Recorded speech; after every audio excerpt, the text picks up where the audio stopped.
Hello dear learners. आज की हमारी ई क्लास में हम बात करने वाले हैं एक्विजिशन ऑफ बिजनेस के अकाउंटिंग ट्रीटमेंट पर। यानी यदि कोई नए स्थापित कंपनी किसी बिजनेस को क्रय करती है तो उसके संबंध में क्या अकाउंटिंग ट्रीटमेंट होंगे, उसके लिए आज का ये वीडियो तैयार किया गया है। तो हमारे इस वीडियो को लास्ट तक ज़रूर से देखिए। मैं हूँ डॉक्टर विनीता अरोड़ा और शुरू करते हैं आज की ई क्लास। आज की ई क्लास में हम बात कर रहे हैं एक्विजिशन ऑफ बिजनेस के अकाउंटिंग ट्रीटमेंट में, but in the book of the purchasing company.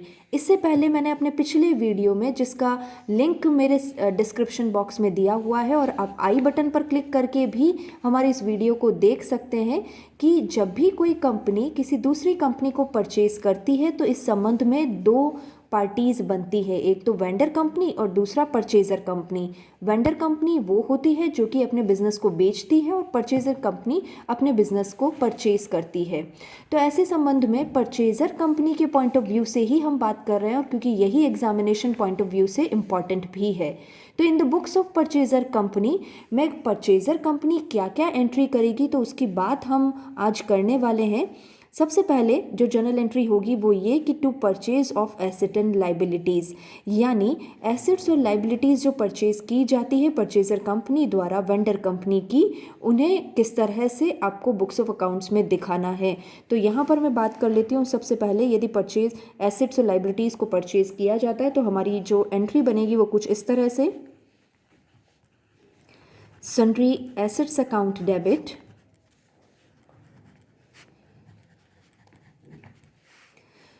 To sundry liabilities.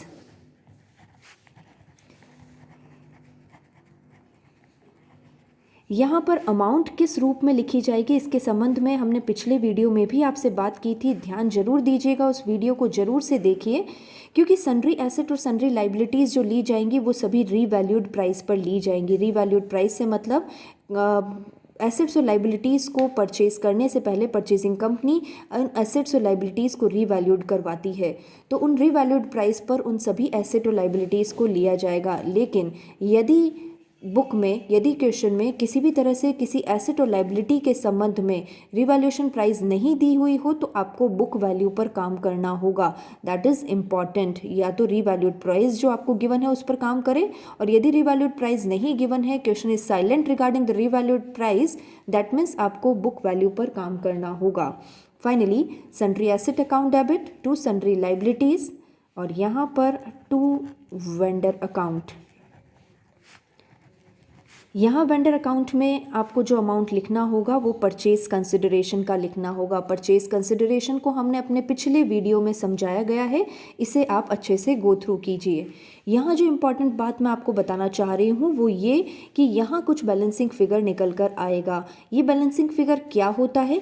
यदि ये बैलेंसिंग फिगर डेबिट में रहता है तो ये बैलेंसिंग फिगर गुडविल क्रिएट होगा। ध्यान दीजिएगा, यदि बैलेंसिंग फिगर डेबिट में रहता है तो ये गुडविल क्रिएट होगा, लेकिन यदि बैलेंसिंग फिगर क्रेडिट में रहता है तो ये कैपिटल रिजर्व क्रिएट होगा।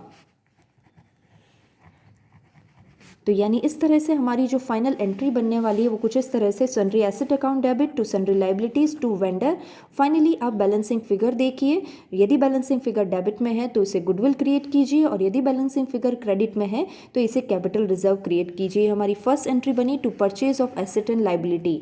नाउ सेकेंड एंट्री की बात करते हैं। जब एसेट और लाइबिलिटी टेकन ओवर कर ली गई है एट रिवैल्यूड प्राइस और बुक वैल्यू, उसके बाद वेंडर कंपनी को पेमेंट करना होगा परचेजर कंपनी को। यानी परचेजर कंपनी अपनी बुक्स में एंट्री करेगी वेंडर कंपनी को पेमेंट करने की। परचेज कंसिडरेशन का कैलकुलेशन किस तरह से किया जाता है ये भी हमारे पिछले वीडियो में आपको बताया गया है। तो वेंडर कंपनी को किस तरह से पेमेंट किया जाएगा और उसके लिए क्या जर्नल एंट्री होगी, देखिएगा। सबसे पहले हम लिखेंगे वेंडर अकाउंट डेबिट, जो कि होगा हमारा परचेज कंसिडरेशन की अमाउंट से। नाउ अब इसे किस तरह से पेमेंट किया जा रहा है? या तो इक्विटी शेयर्स इशू किए जा रहे हैं, या प्रेफरेंस शेयर्स इशू किए जा रहे हैं, या डिबेंचर्स इशू किए जा रहे हैं, या फिर कैश दिया जा रहा है। ये सारी बातें आपको क्वेश्चन में बताई गई होंगी और इसके अनुसार आपको यहाँ पर जर्नल एंट्री बतानी होगी।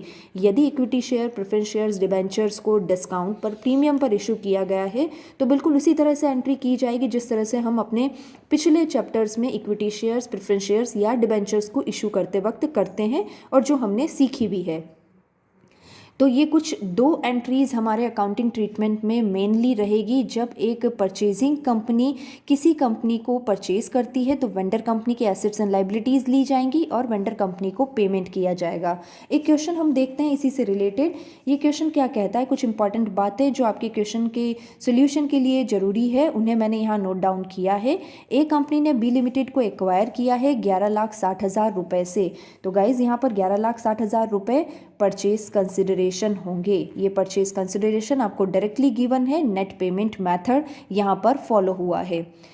नाउ परचेज कंसिडरेशन का पेमेंट किस तरह से किया जाएगा, देखिए सबसे पहले 100 रुपये के 4,000 प्रेफरेंस शेयर्स इशू किए जा रहे हैं 8%, देन 100 रुपये के 6,000 इक्विटी शेयर्स इशू किए जा रहे हैं और फाइनली रिमेनिंग जितना भी अमाउंट है उसे कैश में पेमेंट किया जाएगा। आप देख रहे हैं टोटल 11,60,000 रुपये का परचेज कंसिडरेशन डिसाइड हुआ है और इसका पेमेंट कुछ इस तरह से करना होगा। आगे इस क्वेश्चन में कहा गया है कि एसेट्स और लाइबिलिटीज़ जो ली गई है वो कुछ इस तरह से है। बिल्डिंग को 5 लाख पर लिया गया है, मोटर व्हीकल को 1,24,000 पर, डेटर्स 2,94,000, स्टॉक 3,60,000, कैश 22,000 का, क्रेडिटर्स 3,10,000 और आउटस्टैंडिंग एक्सपेंसेस 10,000 रुपये के होंगे। आपको फाइनली जनरल एंट्रीज़ बतानी है। ये दोनों जनरल एंट्रीज़ जो हमने सीखी है उन्हीं जनरल एंट्रीज़ को हम अपने यहाँ सोल्यूशन में देखते हैं। तो गाइस सोल्यूशन कुछ इस तरह से होगा। ए लिमिटेड ने परचेज किया है बी लिमिटेड को, तो हमें काम करना होगा in the books of A limited. तो सबसे पहले जर्नल एंट्री हम देते हैं यहाँ पर to purchase of asset and liabilities. ये आपको नरेशन में लिखना होगा, मैं आपको समझाने के लिए इसे ऊपर लिख रही हूँ कि हमें किस तरह की एंट्री करनी है। सिंपली वही आप सही फॉर्मेट के साथ अपनी जर्नल एंट्री दीजिए। तो सबसे पहले एसेट साइड की बात करते हैं क्योंकि हमारी एंट्री वही है, सन्ड्री एसेट अकाउंट डेबिट। तो सबसे पहले हमारी entry building account debit, motor vehicle account debit, इसी तरह से debtors, stock, bank account debit. Finally 5 asset है जो भी हमारे क्वेश्चन में गिवन है एसेट्स, उसको हमने बाइफिकेट कर लिया है। बिल्डिंग, मोटर, डेटर्स, स्टॉक और कैश, ये हमारी एसेट साइड में है। इनकी वैल्यूज़ आपको डायरेक्टली गिवन है तो हम इन वैल्यूज़ को डायरेक्टली लिख लेते हैं।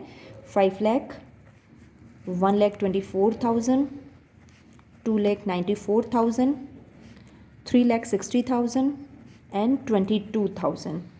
फाइनली एक लाइन आप छोड़ दीजिएगा क्योंकि बैलेंसिंग फिगर कुछ हमारा रह सकता है। 2 क्रेडिटर्स, 2 आउटस्टैंडिंग एक्सपेंसेस। ये आप अच्छी तरह से जानते हैं, आउटस्टैंडिंग एक्सपेंसेस हमारे लिए लाइबिलिटीज़ है। इनकी अमाउंट हम देख लेते हैं। क्रेडिटर से 3,10,000 पर और आउटस्टैंडिंग एक्सपेंसेस बता रखे हैं 10,000 पर। तो 3,10,000 और 10,000 के आउटस्टैंडिंग एक्सपेंसेस। फाइनली 2 वेंडर हमारा बी लिमिटेड है तो हमें इसे बी लिमिटेड के नाम से ही शो करना होगा। और जो हमारा परचेज कंसिडरेशन डिसाइड हुआ है 11,60,000, उस पर हम बात करेंगे। Now guys take your calculators and start calculating. यहाँ पर आप देखिए बैलेंसिंग फिगर डेबिट में है या क्रेडिट में। मेरा कैलकुलेशन तैयार है और इस तरह से हमें डेबिट में बैलेंसिंग फिगर मिल रहा है और डेबिट में बैलेंसिंग फिगर मिल रहा है। दैट मीन्स हमें इसे गुडविल के रूप में लेना होगा और हमारा गुडविल होगा 1,80,000 का। तो गाइज इस तरह से हमारी पहली जनरल एंट्री कंप्लीट हुई to purchase of asset and liabilities. Now अगली एंट्री हम दिखा रहे हैं to payment of purchase consideration. देखिए पेमेंट किस तरह से किया जा रहा है, यहाँ पर इस बारे में भी बात की गई है। पेमेंट करने के लिए इक्विटी शेयर्स इशू किए जा रहे हैं, प्रेफरेंस शेयर्स इशू किए जा रहे हैं और रिमेनिंग अमाउंट कैश में दिया जा रहा है। तो पेमेंट कीजिए। वेंडर अकाउंट डेबिट, वेंडर है हमारा बी लिमिटेड, इसे यहाँ पर शो कीजिए 11,60,000 रुपये से। इसी तरह से दिए जा रहे हैं सबसे पहले 8% प्रेफरेंस शेयर्स। 8% प्रेफरेंस शेयर्स के लिए मैं आपको बता दूं 100 रुपये के 4,000 प्रेफरेंस शेयर्स दिए जा रहे हैं तो 4 लाख का अमाउंट यहाँ कवर हो गया। 2 इक्विटी शेयर्स दिए जा रहे हैं 100 रुपये के 6,000, 6 लाख का अमाउंट यहाँ कवर हो गया है। फाइनली रिमेनिंग जितना भी बचता है वो कैश में दिया जाएगा। तो यहाँ पर बैलेंसिंग फिगर आप देखिए, 6 लाख और 4 लाख 10 लाख, यानी 1,60,000 रुपये का पेमेंट कैश में किया जाएगा गाइज। इस तरह से यहाँ पर दोनों जर्नल एंट्रीज़ मैंने आपको बताई है क्वेश्चन में। इसके अलावा जो भी आपको वैल्यूज़ दी जाती हैं, जो भी आपको एडजस्टमेंट्स दिए जाते हैं, उन सारे एडजस्टमेंट को आपके पास्ट वीडियोस के अकॉर्डिंग, पास्ट जो हमने लर्निंग की है उसके अकॉर्डिंग आपको जर्नल एंट्रीज देते हुए आपको सारा क्वेश्चन सॉल्व करना होगा। तो गाइज़ इस तरह से हमने यहाँ पर आज सीखा कि किस तरह से एक्विजिशन ऑफ बिजनेस में अकाउंटिंग ट्रीटमेंट होगा in the books of purchasing company. तो गाइज़ अपने सीखने की यात्रा को जारी रखिए, देखते रहिए, सीखते रहिए, समझते रहिए, और हमारे वीडियोस आपको पसंद आते हैं उसे लाइक और शेयर ज़रूर करें, और हमारे चैनल को सब्सक्राइब करना तो बिल्कुल भी ना भूलें। Thank you guys, thank you so much.